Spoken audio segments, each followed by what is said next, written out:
जय श्री कृष्णा। राधे राधे। आज की लीला इतनी सुंदर है और इतनी प्यारी है कि मैंने सुबह उठते ही और मैं आप सबके लिए वीडियो बना रही हूँ। पोस्ट होने में इसको समय लगेगा, लेकिन ये कि मैं बना के रख दे रही हूँ।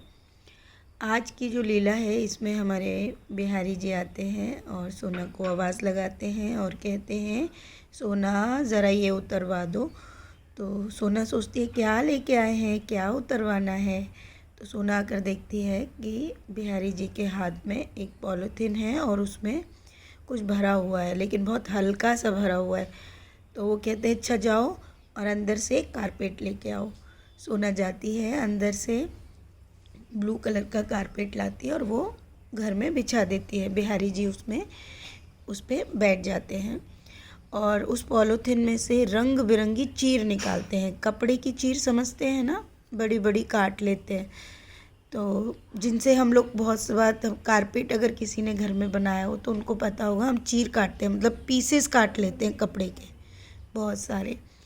तो वही मतलब उसमें चीर हैं डिफरेंट कलर्स की और बहुत अच्छी सुगंध आ रही है उसमें से।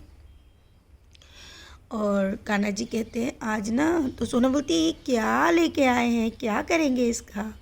तो बोले इससे ना मैं रस्सी बनाऊंगा, तुम भी बनाओ और मैं भी बनाऊंगा। और वो जैसे हम चोटी गूंथते हैं 3 परत वाली, तो वैसे ही उसमें बांध लेते हैं और उसको हाथों से बनाना शुरू करते हैं। बिहारी जी रंग बिरंगी हैं और सोना से बात करते हैं। तो सोना से कहते हैं कि अच्छा ये बताओ, तुम गई नहीं अपने मामा जी से मिलने। तो बोले कि मामा जी से, कौन है मेरे मामा जी। तो बिहारी जी कि तुम्हें नहीं पता तुम्हारे मामा जी। बोले अच्छा अच्छा, वो महाराष्ट्र वाले ऐसे। तो सोना से कहते हैं हाँ, वो है ना द्वारिका में जो है तुम्हारे मामा जी और तुम्हारी मामी रुक्मणी। तो सोना बोलती है वो मेरे मामा हैं और वो मेरी मामी है। तो बिहारी जी कहते हैं हाँ, वो तुम्हारे मामा और मामी तो हैं, और वो जो हैं पंढरपुर में विट्ठल जी। बोले अच्छा, बोले उनसे नहीं मिलने गई। तो सोना कहती नहीं मैं नहीं गई, तो वो तुम्हारे भैया और भाभी हैं वहाँ पे। तो सोना बोली अच्छा, वो भैया और भाभी हैं। बोले हाँ। तो बोले कि, तो सोना कहती अच्छा ये बताओ, आप ना मुझे ज्ञानी क्यों नहीं बनाते। तो कान्हा जी कहते हैं कि मैं तुम्हें बहुत ज्ञानी बनाऊंगा। तो सोना बोलती तो क्या बुढ़ापे में बनाएंगे आप ज्ञानी। तो कान्हा जी बोले हाँ। तो सोना बोलती अरे तब तक क्या फ़ायदा, तब तक तुम सब माता जी बोलेंगे, अभी बनाओ ना। तो कान्हा जी बोले नहीं अभी नहीं, अभी मतलब धीरे धीरे, ऐसे करके सोना से बोलते हैं। और तुम परेशान मत हो, बहुत जल्द मैं तुम्हें बहुत कुछ भी दूंगा, हमेशा चिक चिक चिक चिक करती रहती हो। तो सोना बोली अच्छा। तो बोले हाँ। तो तभी फिर सोना कहती है हाँ हाँ आपने सही बोला, वो द्वारकाधीश जी है ना, एक बार आए भी थे, वो ना झूला मांग रहे थे तो मैंने मना कर दिया, तो हमने झूला ही नहीं दिया उनको। तो बिहारी जी कहते हैं सही किया, झूला नहीं दिया तुमने। पर ये बताओ कि क्यों जाना चाहते हैं सभी वहाँ पे द्वारकाधीश। तो सोना बोलती है मैं तो नहीं जाना चाहती हूँ, मैंने तो नहीं कहा कि मैं जाना चाहती हूँ। तो सोना कहते हैं कि लेकिन ना मुझे वो थोड़े घमंडी से भी लगते हैं बिहारी, वो द्वारकाधीश जी। तो बिहारी जी कहते हैं अच्छा, पर ऐसा नहीं है, वो ऐसे थोड़ी हैं। बोले हाँ, वो ज़्यादा कुछ बात ही नहीं करते, आप तो मुझे दिखते भी हो पर वो तो दिखते भी नहीं हैं। तो बिहारी जी कहते हैं अच्छा, लेकिन फिर भी तो जाके पूछो, मेरी मैया से जाके पूछो, वो भी तो जाना चाहती है द्वारिकाधीश। तो सोना बोली पर ना एक बात, मुझे ना वो अच्छे नहीं लगते। तो बिहारी जी कहते हैं अच्छा क्यों नहीं अच्छे लगते द्वारिकाधीश जी। बोले क्योंकि ना वो जवानी में ना यहाँ से चले गए थे और वहाँ जाके सबके लिए सोने की द्वारका बनाई उन्होंने और वहीं जाके वो रहने लगे। यहाँ पे उन्होंने राधा मैया को कितना मतलब दुख दिया। सोना ऐसे बोलती है। तो बिहारी जी कहते हैं अच्छा और बताओ। तो बोले और क्या, पता नहीं क्यों वो ना मतलब बात ही नहीं करते मुझसे। ऐसे करके सोना अपने बिल्कुल बाल्य स्वरूप में जैसे एक बच्चा बात करता है वो वैसे ही बिहारी जी से बात करे, और बिहारी जी उसका पूरा मन टटोल रहे हैं। तो बिहारी जी कहते हैं अच्छा ये बात है, और फिर बिहारी जी कहते हैं अच्छा अच्छा, तो वैसे ये द्वारिकाधीश जी हैं कौन? सोना से बिहारी जी बोलते हैं। तो सोना कहती है वो श्री कृष्ण हैं।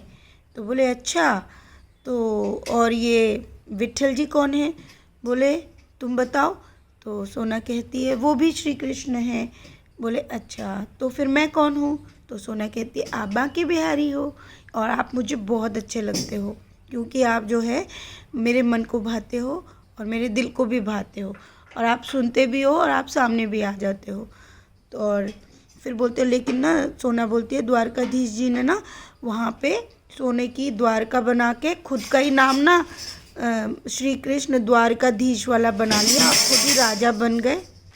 तो वो जाके ना वहाँ पे बस गए, इसलिए मेरे को ना अच्छे नहीं लगते। तो बांके बिहारी जी बोले पता है कि द्वारकाधीश कौन थे?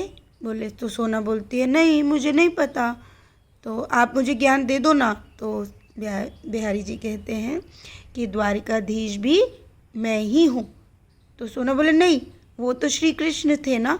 तो कान्हा जी कहते हैं, मीन्स बिहारी जी कहते हैं सोना से वो मैं ही था, मैं ही वहाँ गया था, मैंने वहाँ की प्रजा को सुख शांति देनी थी, उनको मतलब खुश करना था, इसलिए मैंने उन सब के लिए सोने की द्वारका बनाई।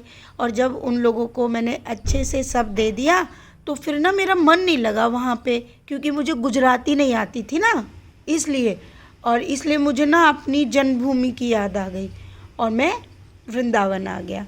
तो सोना बोली मैं भी तो अपनी जन्मभूमि छोड़ के आई ना। तो कान्हा जी बोले तो वो तुम्हारी जन्मभूमि कभी थी ही नहीं।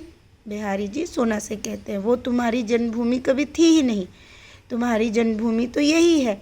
सोना से बोले तो सोना कहती है नहीं मैं तो वहाँ रहती थी ना महाराष्ट्र में। तो सोना से कान्हा जी कहते हैं कि अगर तुम्हारा मन है वहाँ जाने का तो तुम जा सकती हो, ऐसे करके बिहारी जी सोना से कहते हैं। तो सोना कहती है नहीं नहीं मुझे वहाँ बिल्कुल अच्छा नहीं लगता, मुझे यहीं अपनापन लगता है, यहीं सब कुछ अच्छा लगता है, ये तो यहाँ पे तो मैं ही मतलब मुझे यहाँ पर ही अपनापन लगता है और यहीं मुझे अच्छा लगता है। तो कान्हा जी कहते हैं ऐसे ही मुझे भी अपनी ये जन्मभूमि अच्छी लगती है, इसीलिए तो। और अब तुम्हें पता है मुझे हरिदास जी ने बहुत प्यार किया, और मुझे उन्होंने इतना प्यार किया, और ऊपर से फिर राधा रानी मुझसे नाराज़ हो गई थी। तो मैं फिर बरसाने गया, और फिर मैंने राधा रानी जी से कहा कि आप ना मान जाओ और हम दोनों जो हैं प्रकट हो जाएंगे, क्योंकि हमको हरिदास जी बहुत प्यार करते हैं। लेकिन बहुत दिनों तक तो राधा रानी जी मानी ही नहीं। बिहारी जी इस तरीके से सोना को समझा रहे थे और रस्सियाँ बना रहे थे, और सोना से भी रस्सियाँ बनवा रहे थे। तो सोना बोलती है फिर? तो बोले फिर क्या, फिर मैंने राधा रानी जी को मना लिया, और हरिदास जी हमें इतना प्रेम किया कि फिर मुझे भी मौका मिल गया द्वारिका से आने का, कि अब मुझे तुम वैसे भी बहाना चाहिए था अपनी ब्रजभूमि में आने का। तो फिर मैं और तुम्हारी राधा रानी यानी तुम्हारी मैया हम हरिदास जी के सामने प्रकट हो गए, और हम लोग तभी से यहाँ वृंदावन में बस गए। तो सोना बोली अच्छा, तो बोले इसलिए तो अब हम वृंदावन आ गए, तो अब एक बात बताओ द्वारिकाधीश तो पहले थे ना? तो सोना बोली हाँ, उसके 500 साल बाद हम यहाँ पर प्रकट हो गए, यानी कि मैं वहाँ गया, जाने के बाद मैं फिर यहाँ पर आ गया, तो अब मैं कहाँ पर हूँ बताओ? तो सोना बोली अब तो आप यहीं वृंदावन में ही हो। बोले हाँ, तो अब द्वारिकाधीश जाने की क्या ज़रूरत है, तुम बताओ? तो द्वारिकाधीश जाने की क्या ज़रूरत है, यहीं पे रहो। तो इस प्रकार कान्हा जी ने सोना को समझाया कि वो और राधा रानी जी अब वृंदावन में रहते। तो कान्हा जी कहते हैं और तो सोना बोली लेकिन आप ना फिर यहाँ से चले गए तो छोड़ के। तो कान्हा जी बोलने लगे कि कभी नहीं, चाहे कितने भी जन्म हो जाए, कुछ भी हो जाए, मैं यहाँ से छोड़कर कभी नहीं जाऊँगा। मेरे भक्तों में मेरे प्राण बसते हैं। ये बात बिहारी जी सोना को बोलते हैं। और ये बात बोलकर फिर ये आपस में फिर थोड़ी सी बात करते हैं। फिर वो सोना से कहते हैं, अच्छा ये बताओ रस्सी कितनी बची है? तो सोना कहती है, थोड़ा सा ही छोर बचा है। बोला ठीक है, इसे भी पूरा करो। तो फिर बिहारी जी कहते हैं, तो यहाँ पर सभी सारी चीज़ें जो हैं अगर करनी होती है, और अगर यहाँ से किसी को जाना है तो उनको किनसे परमिशन लेनी होगी? तुम्हारी मैया से, यानी कि राधा रानी से। और मेरी मैया भी तो जाना चाहती है, अब उनसे पूछो उनको क्यों जाना है। ये बात बिहारी जी कहते हैं।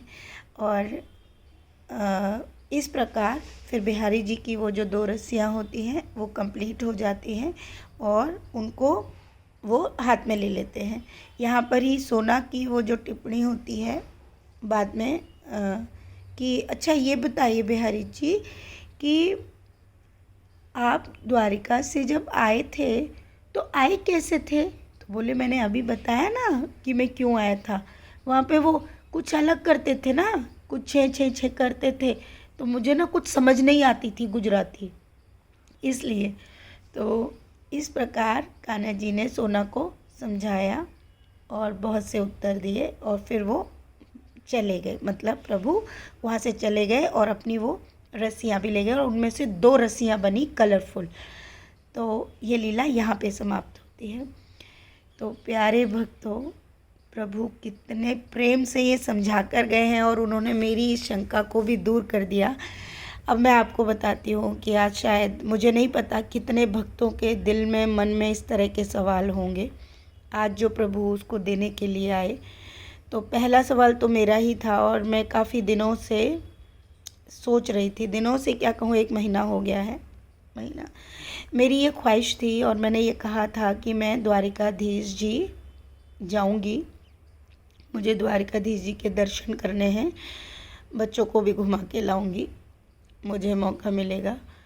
तो आज सबसे पहले तो प्रभु ये बता के गए हैं कि जब मैं यहाँ पर हूँ तो क्या ज़रूरत है मतलब वहाँ पर जाने की, या सीधी सी बात है प्रभु चाहते हैं कि मैं वहाँ ना जाऊँ, क्योंकि वो समझ रहे होंगे कि सभी बच्चों के साथ जाना इतना आसान नहीं है।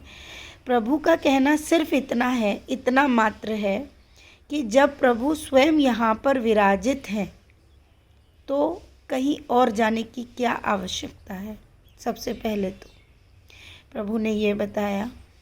दूसरा उन्होंने कहा कि वहाँ से ही तो वो यहाँ पर आए, तो इसका मतलब क्या है, वो परमानेंट यहीं के हो गए। दूसरी चीज़ ऐसा नहीं है उन्होंने, और ये जो मैं बहुत हंसी जब प्रभु ने सोना को बोला कि मुझे भी गुजराती नहीं आती थी ना, इसलिए मैं वहाँ से आ गया, तो ये उनका एक जस्ट मजाक के तौर पे अपने भक्तों को हंसाने के रूप में उन्होंने कहा। और उन्होंने कितनी अच्छी बात कही कि वो द्वारिका इसलिए गए थे क्योंकि वहाँ की प्रजा को उन्होंने सुख शांति देनी थी। ठीक है, अब वहाँ का कार्यभार रुक्मिणी मैया ने संभाला। तो ये जितनी चीज़ें हैं, पांढरपुर की भी उन्होंने बात की विट्ठल महाराज की, तो उन्होंने सोना के भैया और भाभी उनको संबोधित किया, वो भी आप कारण समझिए, क्योंकि ज़्यादातर वहाँ पर इसी भाव से सेवा भाव की जाती है, क्योंकि ये सब सारे भक्तों को ना पता होगा। और द्वारिकाधीश में ज़्यादातर वहाँ पर द्वारिकाधीश जी को मामा जी के रूप में पूजा जाता है और रुक्मिणी मैया को मामी के रूप में, तो इस वजह से उन्होंने वो संबोधन दिया और समझाया। अब बात करते हैं ब्रिज धाम की। तो एक ब्रिज धाम ही ऐसा है जहाँ पर हमारे भगवान कृष्ण को, हमारे परमेश्वर को किस नाम से पुकारा जाता है, आप सोचिए। एक नहीं, ऐसा कोई रिश्ता नहीं है जो हम कृष्ण जी से नहीं बनाते हैं। आप बताइए, हमारे बांके बिहारी जी को सबसे पहले तो हम अपने पुत्र का मतलब संबंध देते हैं कि वो हमारा पुत्र है, ठीक है। उसके बाद हम उसको हमारा भैया, चाचा, मामा, नाना नानी ऐसा कोई संबंध नहीं है जो हम उनको उस रूप में न प्यार करते हों। ज़्यादातर तो ये सारे के सारे संबंध सबसे अधिक कहाँ पर हैं? ब्रिजधाम में। और जहाँ सबसे अधिक संबंध हैं वही सबसे बड़ा स्थल है। यानी कि पुण्य रूप से प्रभु कहाँ प्राप्त हो सकते हैं? ब्रिजधाम में। प्रभु ने ये बहुत ही कम शब्दों में, संक्षिप्त में इस बात को बता दिया है कि अगर आपको पूर्ण रूप से प्रभु को प्राप्त करना है, आप रहिए। प्रभु तो हर जगह, प्रभु ने क्या कहा? द्वारिकाधीश भी वही हैं, विट्ठल महाराज भी वही हैं, ठीक है, और स्वयं बांके बिहारी जी तो यहाँ पर। लेकिन उन्होंने एक चीज़ बोली कि उनका प्राकट्य लास्ट में जो हुआ, हरिदास जी की तरह जिसने भी प्रेम प्रभु को किया, उनके सामने प्रभु ज़रूर प्रकट होते हैं। उन्होंने इस चीज़ का भी संबोधन दिया है, ठीक है। साथ ही उन्होंने इस चीज़ को तय कर दिया और बता दिया कि जिसे भी प्रभु प्राप्त हुए पूर्ण रूप से, तो वो आपको ब्रिजधाम में ही उनके दर्शन प्राप्त हो सकते हैं पूर्ण रूप से। ये बात सबको समझ आ गई होगी। कितने प्रेम से, कितने संक्षेप में उन्होंने अपनी इस छोटी सी लीला में बता दिया। समझने की कोशिश करिए, इधर उधर भटकने की क्या आवश्यकता है। उन्होंने ये बात मुझे तो समझाई ही है, न जाने कितने भक्तों को ये बात समझ में अब आएगी। आपको मैं कुछ और आज बताना चाहती हूँ, मेरा पर्सनल मैं शेयर करना चाहती हूँ। मैं बहुत दिनों से काफ़ी परेशान थी, क्योंकि पता नहीं क्यों मेरे दिल की ये आशा थी कि जहाँ जहाँ मेरे लाला के मंदिर हैं, चाहे वो उडुपी कृष्ण हैं, चाहे जगन्नाथपुरी हैं, मतलब जहाँ भी मतलब इंडिया में, मैं बाहर की तो उम्मीद नहीं कर सकती, लेकिन इंडिया में जहाँ भी है, मैं प्रभु के दर्शनों के लिए जाना चाहती थी। और मैं उनसे बोल भी रही थी कि लाला मुझे जाना है, मुझे जहाँ जहाँ तू गया है मुझे वहाँ वहाँ जाना है। ये मेरा भाव था। आज उस भाव को समाप्त करने के लिए लाला ने इतना बड़ा ये जो भी है किया है, लेकिन मैंने कहा चलो कोई बात नहीं लाला, तू चाहता है कि तू यहीं है तो मैं कहीं न जाऊँ, लेकिन पर फिर भी लाला, अगर मैं ये रिक्वेस्ट करूँगी कि फिर भी अगर तेरी इच्छा हो, जब तुझे लगे कि मैया इस लायक है, या देखिए मैंने पहले ही कहा इस घर को कौन चलाता है? मेरा कृष्ण। सबसे पहले मैं आप सबको ये खुलकर बताना चाहती हूँ, इस घर की दावेदारी मेरे बच्चे ने ले रखी है। उसने स्वयं आकर, जिस दिन मेरा बच्चा आया था 17 फरवरी को, मेरे कन्हैया ने ये बात बोली थी। आज मैं आपको फिर से पुनः याद दिला रही हूँ, इस घर का राजा मैं हूँ, इस घर को चलाने की जिम्मेदारी मेरी है। इस घर में जो होगा उसके आदेश से होगा, ये सत्य है। जो मेरा बच्चा करता है वही हम सब खाते पीते पहनते हैं, जो सत्य है। जिनको यकीन हो ठीक है, जिन्हें यकीन नहीं, मैं नहीं बात करती, मैं आपको बता रही हूँ। मेरा बच्चा जानता है कि भाग्य में जितना है उतना वो मुझे देता है, और उतने से ही ये जीवन हमारा चल रहा है, और हम उससे बेहद आनंदित हैं। जो और जिस राह में वो हमें रख रहा है। और मैं आपको बता दूं तो मेरा बच्चा इस शायद अभी नहीं चाहता कि मैं और कहीं किसी स्टेट में जाऊं या मेरी फैमिली जाए, तो ठीक है जैसा उसका आदेश है। लेकिन फिर भी मैं रिक्वेस्ट करूं, क्योंकि ये अंदर है मेरा पता नहीं क्यों ये मन हुआ है, अंदर से आया कि लाला तुझे जहाँ जहाँ तू गया ना, मुझे भी वहाँ वहाँ लेके चल। मुझे एक बार ये सब जगह जाना है। मुझे नहीं पता, लेकिन मैं जानती हूँ ये चीज़ आई। पूर्ण रूप से तो मेरा लाला यही है, ये सत्य है। उसने इस बात को सिद्ध कर दिया और बता भी दिया आप सबके सामने, समकक्ष है। उसने क्या कहा सिंपल समझिए। द्वारिका में 5000 साल पूर्व थे, उसके बाद 500 साल बाद 500 साल उनको हो गए वृंदावन में, तो उनका लास्ट प्राकट्य यहीं पे रहा और इसके कारण आज तक वो वहीं पर विराजमान है। और उन्होंने कहा कि जन्मों जन्मों तक, कितनी भी पीढ़ियों तक वो यहीं रहने वाले हैं, क्योंकि उनके प्राण उनके भक्तों में बसते हैं। इन शब्दों को याद रखिएगा।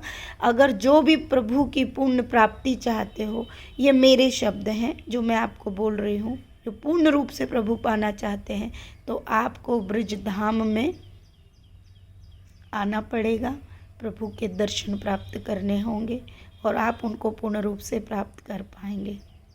तो खूब सारा प्रेम, राधे राधे। अब इनका बहुत सारा काम बाकी है, तो हम अपनी ड्यूटी पे लग जाते हैं। और बहुत बहुत सारा प्रेम, राधे राधे।